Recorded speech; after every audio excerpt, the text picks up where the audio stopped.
Welcome back to my channel. তো আজকে আবার নতুন একটা ব্লগ নিয়ে হাজির হয়েছি। তো আজকে এই যে গাড়িতে বসে আছি, মানে বুঝতেই পারছো কোথাও একটা যাচ্ছি।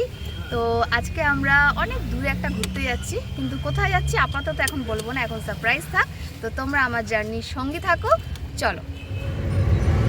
তো বন্ধুরা, এখন কল্যাণী এক্সপ্রেসওয়ের উপর দিয়ে যাচ্ছে গাড়ি।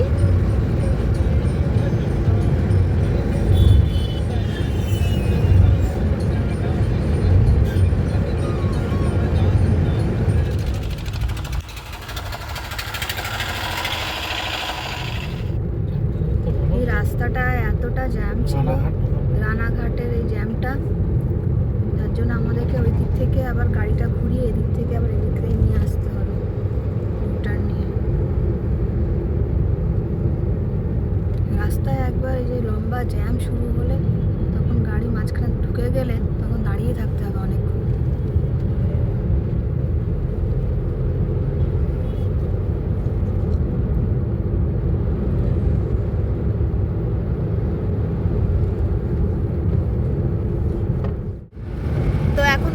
বেথুয়া ডহরি ক্রস করছি আমরা, আর রাস্তাটা দেখো কি অপূর্ব। কোন একটা যাওয়ার সময় যে রাস্তাটা পড়ে সেটাই হচ্ছে মেন এনজয় করার জিনিস।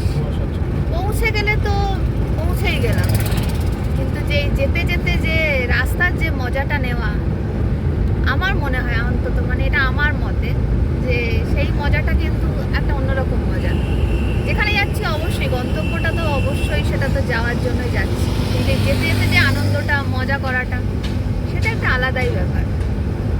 যাই হোক, এই যে দেখো এখন থেকে অলরেডি কিন্তু এখন বাজে প্রায় ওই 2:30 এরকম বাজে, আর এখনই কিন্তু একটু শীত শীত লাগতে শুরু করেছে। আবার রোদ্দুর হালকা আজকে একটু উঠেছে ওয়েদারের দিক থেকে, আজকে একটু তাও রোদ ছিল, কিন্তু একটু পরে আবার চলে যাবে রোদ্দুরটা মনে হচ্ছে। কুয়াশাচ্ছন্ন হতে শুরু করেছে রাস্তায়।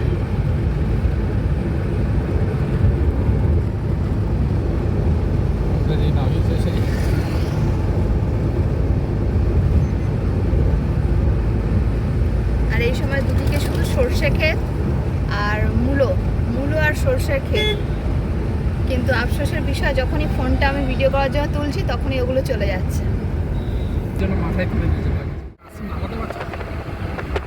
ভুলে গেছি যে কাঁচ আছে বলে, সুন্দর লাগছে।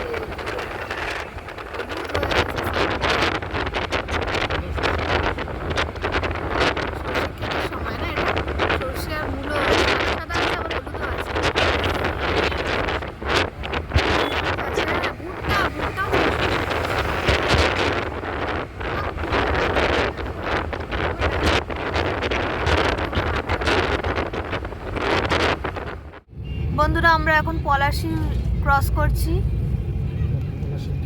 এটা হচ্ছে পলাশীর গেটটা। এই যে পলাশীর যুদ্ধক্ষেত্রে যেতে গেলে এই গেটটা ক্রস করে যেতে হবে, এই গেটটা।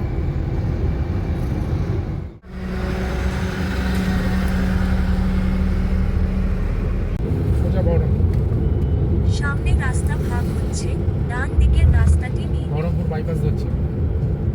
এবার বন্ধুরা আমরা বহরমপুর বাইপাস ধরলাম সোজা।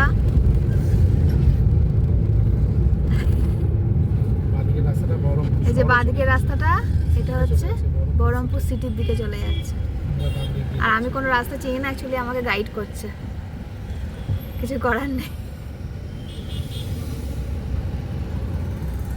তো এই যে বাঁদিকের রাস্তাটা দেখছো, এটা হচ্ছে সোজা, এটা বহরমপুরের দিকে যাচ্ছে।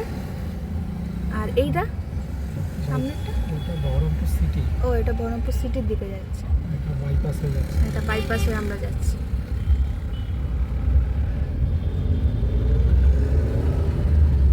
এই যে বহরমপুর ঢুকলাম।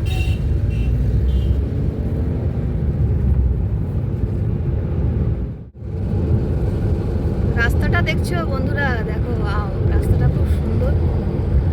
বাইপাসটা একদম ফাঁকা। বহরমপুর বাইপাস।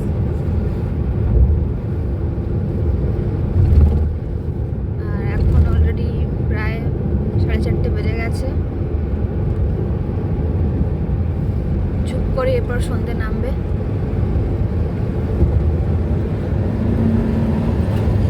এসে দেখো বন্ধুরা, এই দেখো অবশ্য কাঁচ আছে, অত বোঝা যাবে না যদিও।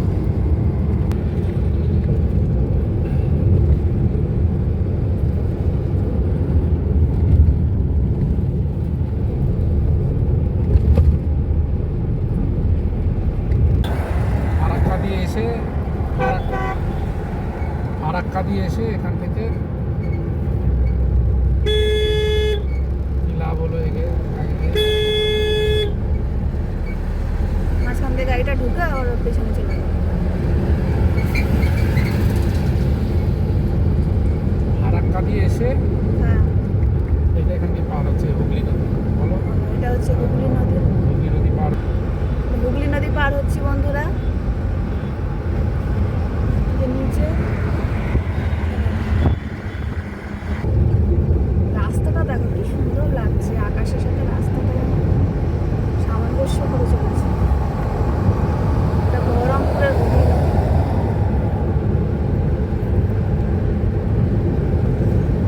শিলিগুড়ি, মালদা, ফারাক্কা।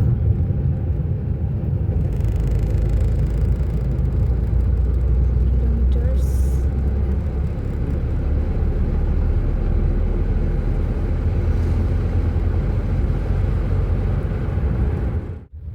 তো বন্ধুরা, আমরা এখন এই যে ফারাক্কা পার হচ্ছি। এই যে ফারাক্কা পার হয়ে আমরা এখন মালদায় প্রবেশ করব। মালদায় ঢোকা মানেই হচ্ছে ওয়েলকাম টু নর্থ বেঙ্গল। তো নর্থ বেঙ্গলের পরে কোন জায়গাটা যাচ্ছি সেটা আপাতত এখন সারপ্রাইজই থাক, সেটা কালকে বলবো কালকে জানতে পারবে তোমরা। তো এই যে দেখতে পাচ্ছ, এই যে এটা হচ্ছে ফারাক্কা ব্রিজ।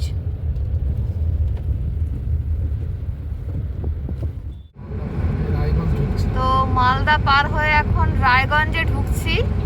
আর কুয়াশাটা দেখো তোমরা, আমার তো নাক মুখ ঢাকা, যাই হোক মুখটা খুললাম আমি, কেননা নাক মুখ সব ঢেকে রেখেছি, প্রচণ্ড ঠান্ডা বাইরেটায়। তাও আমরা একটুখানি কাঁচ এই যে খুলে রেখেছি সামান্য একটু। আর বাইরে কুয়াশাটা দেখো একবার। ফগ লাইট অন রয়েছে, তাই তো? ফগ লাইট অন রয়েছে মোটামুটি, তাই জন্য দেখা যাচ্ছে, না হলে দেখা যেত না। আর আমরা এখন মালদা ক্রস করে গিয়ে রায়গঞ্জে এখন এন্টার করছি।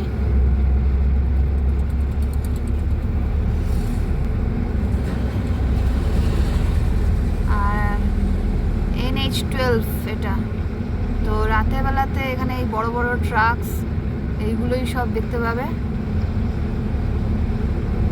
এখন তো তাও সন্ধে মোটামুটি কটা বাজে, 7টা বোধহয় বাজে, 8টা 15 বাজে। আর একটু পরে এই ট্রাক ছাড়া এখানে আর কিছু দেখা যাবে না।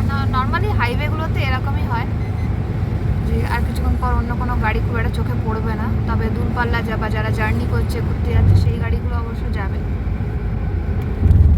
কিন্তু ছোটোখাটো গাড়ি যেগুলো বাইক টাইকগুলো, এগুলো অতটা দেখা যাবে না কিছুক্ষণ পরে।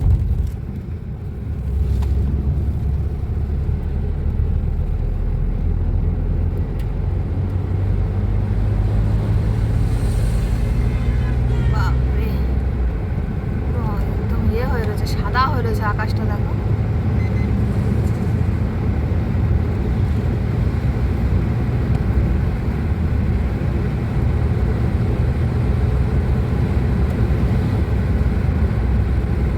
তো বন্ধুরা, এই যে এখন আমরা রায়গঞ্জের হোটেল, কি নাম, ইন্দ্রপ্রস্থ, হোটেল ইন্দ্রপ্রস্থতে এখন আমরা এই জাস্ট ইন করলাম। তো পেপার ওয়ার্ক সমস্ত কিছু করে নিয়ে এখন আমরা আপাতত এই রুমে জাস্ট ঢুকলাম এবং ডিনার দিয়ে গেছে। ডিনার বলতে আমরা শুধু রাইস অর্ডার করেছি, আর চিকেন তো আমাদের ছিল, আমি বানিয়ে নিয়ে এসেছি বাড়ি থেকে। ওবেলা আমরা চিকেন পরোটা খেয়েছিলাম, ঘর থেকেই বানানো। তো এবেলা ওই চিকেনেরই কিছুটা রয়েছে, ওটা দিয়েই ভাত খেয়ে নেবো। তো এই হচ্ছে আমাদের রুম। এই যে টিভি, এই যে সোফা,